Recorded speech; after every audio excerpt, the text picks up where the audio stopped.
Okay, welcome to a new episode of Farm Like a Hero, folks. I'm Richard Perkins. Today I'm here with Denis Morsomme of the Ferme de Ponceret. Started in 2016 in Belgium, it's got extensive glasshouses, high tunnel and field production, and the farm also has a busy shop and kitchen.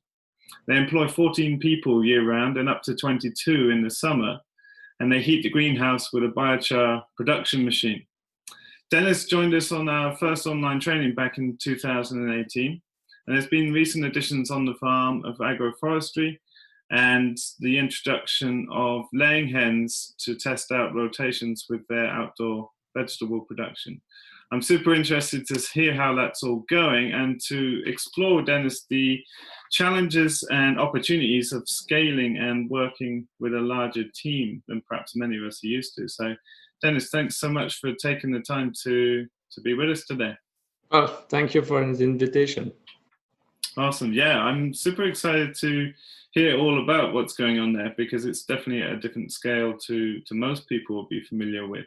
But maybe we can go back a step and hear how you came into farming in the first place. I mean, first shock was when we had our first daughter. Then we started to focus on food and being more careful and so on. And since we used to work in the retail business, we were thinking to have an organic shop or something like that. But more than organic, I was more focused on local. And then I started to turn around to visit the farms and so on, but couldn't find much different type of product because here we are in a meat production area and there is definitively no vegetable productions. And because it's cold, we get 4 or 5 months frost free. We're like the coldest part of Belgium.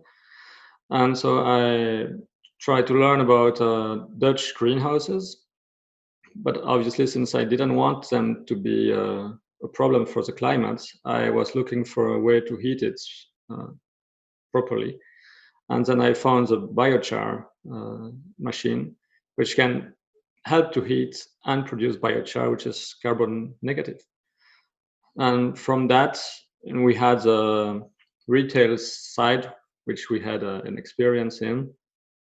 And we started to build in 2015 and operation in 2016. It's been a very rough journey.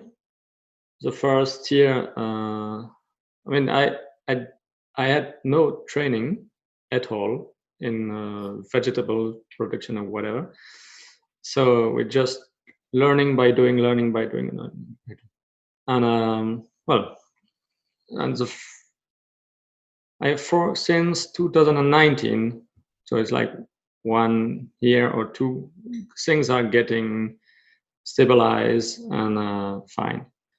So that's better. But for like 2-3 years, it's been like very, very complicated. And I guess we'll dig right into that to hear, because you're operating with a really big team, which is a huge financial and psychological burden, I guess. But it's quite a brave move to jump straight into sort of high-end production. Tell us a bit, just for reference, the scale of the farm. Like, how big is the indoor growing space and how much have you got going on outside? We have 2,000 square meters of heated greenhouse.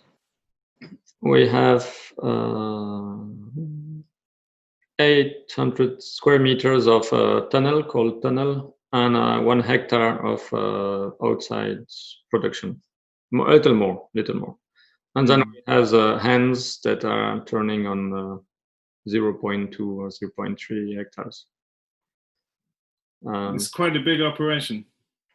Well, it's really funny because I'm right between a Dutch guy who build greenhouses, and they laugh at me when I say I have 0.2 hectare greenhouse because they have like 10 hectares. And on the other hand, I have the local organic grower who are really on small scale. So I'm kind of hybrid. And we choose that from the beginning because we used to have a shop with my wife and we definitively wanted something on another scale, just not to be just the two of us and having people around who you can share with and so. So that's that's better. I mean, you're not alone, but of course, managing people and paying them is a very big challenge. But that's something we choose from the beginning.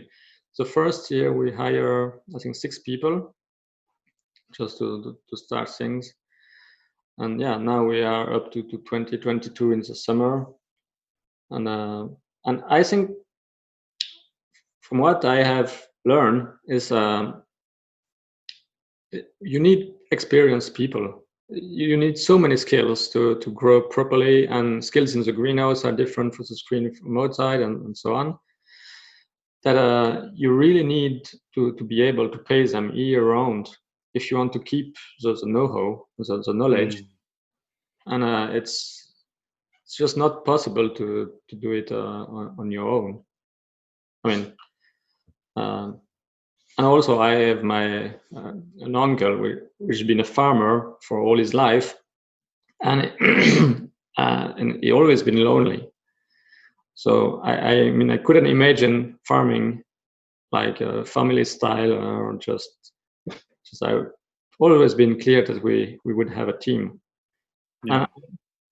And for now that we have this, like we have the right people at the right place with the right skills, to have a quite a peace of mind, we think we should even go bigger, because it's like I used to work in the retail business and in the franchise business. And there you always have the same pattern where you have someone who got the skills and you have a backup on each place. So when someone goes away or go on holiday, that's no big deal, because someone else can handle the job. Because right now, I mean, I'm kind of with my wife, we are the backup of everybody. And if someone go away, we have to quickly shift, and that's still keep tension. If we want to reach what we had in mind, something, I mean, nice but also peaceful for us, we would even need to be bigger.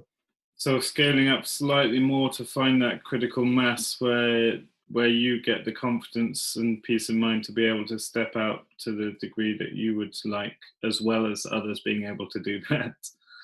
Yeah, exactly. Yeah. So that would be a comfort for us, but also for the other employee, because obviously they know that if they go away, everybody is in the mess.